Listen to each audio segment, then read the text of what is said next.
జాతిపిత మహాత్మా గాంధీ జయంతిని పురస్కరించుకుని జగిత్యాల పట్టణంలోని గాంధీనగర్ మంచినీట్ల భావి పురాన్పేట్ వార్డులో గాంధీ జయంతి కార్యక్రమంలో పాల్గొని గాంధీజీ విగ్రహానికి పూలమాలలు వేసి ఘనంగా నివాళులర్పించారు ఎమ్మెల్సీ జీవన్ రెడ్డి. గాంధీజీ దేశ స్వాతంత్ర్యం కోసం చేసిన త్యాగాన్ని గుర్తు చేసుకున్నారు. ఈ కార్యక్రమంలో మున్సిపల్ చైర్పర్సన్ అడవాల జ్యోతితో పాటు మాజీ municipal chairperson Vijayalakshmi, municipal commissioner Sammaiah, కౌన్సిలర్లు, మాజీ మున్సిపల్ కౌన్సిలర్లు, సీనియర్ కాంగ్రెస్ నాయకులు, యూత్ కాంగ్రెస్ నాయకులు, వివిధ హోదాల్లో ఉన్న నాయకులు పాల్గొన్నారు. ఆనాడు దేశ స్వాతంత్రం కొరకు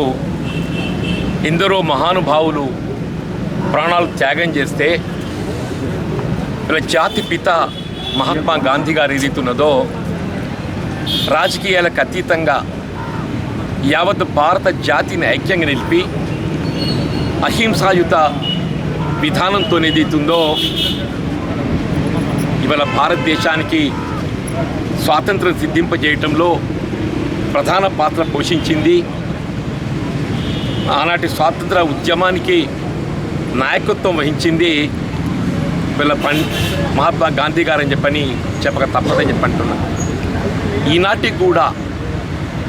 మహాత్మా గాంధీ గారు సూచించినటువంటి ఒక మార్గదర్శకంలో వారి ఆలోచన విధానంతో వీళ్ళు భారతదేశం ఐక్యతగా నిలిపి ఈ భారతదేశ సమగ్రత, సమైక్యత, అభివృద్ధి కొరకు పాటుపడటం మనందరి బాధ్యతగా పనిచేయడం జరుగుతుంది. వాస్తవంగా ఈ దేశానికి స్వాతంత్రం సిద్ధించక ముందు పూర్వం దేశం ఏ పరిస్థితుల్లో ఉండే, ఇవాళ ఏదైతుందో ఇలా భారతదేశ ప్రపంచంలోని అగ్రదేశాల మధ్యన ఏదైతుందో ప్రపంచంలోని అగ్రదేశాలతో పోటీ పడే విధంగా వీళ్ళ అభివృద్ధి పథంలో ముందుకు పోవటం, వీళ్ళ ఆనాడి మొట్టమొదటి భారత ప్రధాని పండిట్ జవహర్లాల్ నెహ్రూ గారు ఏదైతుందో దానికి బాట వేయటం మహాత్మా గాంధీ గారి యొక్క ఆలోచన విధానానికి అనుగుణంగా అట్లా ఈ దేశ సమగ్రత కాపాడటంలో అవసరమస్తే తమ ప్రాణాలు కూడా త్యాగం చేస్తామనేటువంటి ఒక త్యాగ నిరతితో ఇలా స్వర్గీయ ఇందిరాగాంధీ గారు ఏదైతుందో ఈ దేశ సమగ్రత కొరకు ప్రాణాలు త్యాగం చేయడం మనకు తెలియదు కాదని చెప్పండి. అట్లాగా ఏ మహాత్మా గాంధీ గారు ఆనాడు మనకు వీళ్ళు శాంతియుతంగా మనం చేయవలసినటువంటి ఉద్యమం అనే కాకుండా వీళ్ళ శాంతి స్థాపన అనేది ప్రధాన బాధ్యతగా భావించాలని చెప్పని వారు ఏదైతే మనం మార్గదర్శకం చేయడం జరిగిందో ఆ శాంతి స్థాపనలో భాగంగా మరి ఆనాడు స్వర్గీయ రాజీవ్ గాంధీ గారు వాస్తవంగా ఆనాడు ప్రధానమంత్రిగా వారి దేశంలోని యువతకు ఒక మార్గదర్శకంగా నిలవటం, యువతకు ఏదైతుందో ఈ దేశ భవిష్యత్తు నిర్దేశించే విధంగా మరి ప్రజాస్వామ్య వ్యవస్థను, ఎన్నికల ప్రక్రియను అందులో యువతను భాగస్వామ్యం చేయడంతో పాటుగా శాంతి నెలకొల్పడంలో భాగంగా ఏదైతుందో శ్రీలంకలో ఉగ్రవాదం తలెత్తుతున్నటువంటి సమయంలో మన పొరుగు దేశమైనటువంటి శ్రీలంకను అక్కడ శాంతి స్థాపన లక్ష్యంగా ఎంచుకొని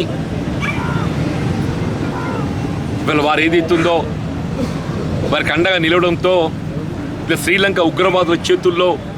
రాజీవ్ గాంధీ గారు కూడా దుర్మరణం పాలు కావటము నిజంగా కూడా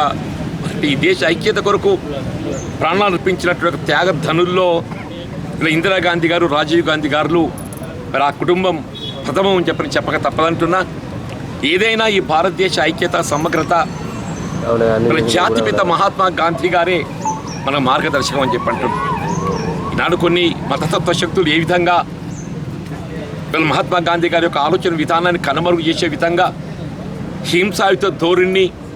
మత విద్వేషాలు రెచ్చగొట్టేందుకు ప్రయత్నం చేయడం జరుగుతుందో ఇవన్నింటి పట్ల మనకు కొంత జాగరూకతతో ఉండవలసిన ఆవశ్యకత ఉందని చెప్పంటున్నాం. యావత్ భారత జాతి కుల మతాలకు అతీతంగా భారత పౌరులు అందరం కూడా ఐక్యతగా నిలబడే విధంగా అని చెప్పంటున్నాం. కుల మతాలకు అతీతంగా హిందూ, ముస్లిం, సిక్, ఇసాయి అందరం కూడా సమానం అనేటువంటి ఒక భావన ఏదైతే మనకు మహాత్మా గాంధీ గారు మార్గదర్శకం చేయడం జరిగిందో ఆ దిశగా ఇవాళ ఏదైతుందో కాంగ్రెస్ పార్టీ పయనించటం, ఆ దిశగా ఏదైతుందో ఇలా రాహుల్ గాంధీ గారు కూడా ఏదైతుందో వీళ్ళ భారత్ జోడో ఒకవైపు ఏదైతుందో వీళ్ళ అధికార లక్ష్యం స్వార్థ చింతనతో వీళ్ళ మత విద్వేషాలు రెచ్చగొట్టి ఒక విభజన ప్రక్రియ చేపడుతుంటే యావత్ భారత జాతిని ఐక్యంగా నిలబెట్టే విధంగా ఏదైతుందో రాహుల్ గాంధీ గారు భారత్ జోడో యాత్ర చేపట్టి యావత్ భారతదేశాన్ని ఐక్యంగా నిలిపే విధంగా ఏదైతుందో వారు ఈనాడు మనకు ఆదర్శంగా నిలబడటం నిజంగా హర్షించదగ్గ విషయం అని చెప్పంటూ నేను మరి ఈనాటి గాంధీ జయంతి ఉత్సవ కార్యక్రమంలో పాల్గొంటున్నటువంటి ఒక మరి నాయకులందరికీ కూడా నేను హృదయపూర్వకంగా ధన్యవాదాలు చెప్తున్నాను. అందరం కూడా ఏదైతుందో రాజకీయంగా మనం ఏ పార్టీకి అంకితమై ఉన్నా కానీ అందరం కూడా గాంధీజీ ఆలోచన విధానం అట్లాగే ఇవాళ లాల్ బహదూర్ శాస్త్రి గారి యొక్క జయంతి కూడా అని చెప్పి అంటున్నాను. అలా లాల్ బహదూర్ శాస్త్రి గారు ఏదైతుందో జై జవాన్ జై కిసాన్ అనే నినాదంతో అని చెప్పంటున్నాను. జై జవాన్ జై కిసాన్. ఒకవైపు దేశ రక్షణ కొరకు పాటుపడేట ఒక సైనికులు మనకెంత ప్రధానమో వీళ్ళు ఈ జాతికి పట్టెడు అన్నం పెట్టేటటువంటి ఒక రైతు కిసాన్ కూడా అంతే ప్రాధాన్యతని తెలియజెప్పే విధంగా జై జవాన్ జై కిసాన్ నినాదం అనేది లాల్ బహదూర్ శాస్త్రి గారు మనకు అందించిన నినాదం అని చెప్పంటున్నా. ఆ ఇద్దరు మహానుభావులు మహాత్మా గాంధీ గారు లాల్ బహదూర్ శాస్త్రి గారు జన్మించిన దినం మనకందరికీ ఆదర్శప్రాయమైన ఒక దినంగా నేను దీన్ని పరిగణిస్తూ ఇందులో పాల్గొన్నటువంటి ఒక సోదరులు సోదరీమణులు అందరూ కూడా నేను హృదయపూర్వకంగా ధన్యవాదాలు చెప్తూ